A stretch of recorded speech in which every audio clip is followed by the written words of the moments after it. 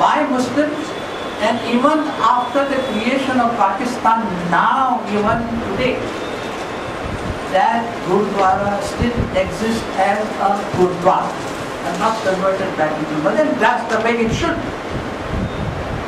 That's the way it should. And that is the lesson which the Muslims have given to the whole world, that we are a peace-loving country, peace-loving community, and we do abide by the verdicts of the law. But if there is any injustice is done to us, at the same time, we are the citizens of the country, and it is a fundamental right to speak up against the injustice, because because to fight against, to suffer injustice is also the greatest form of injustice.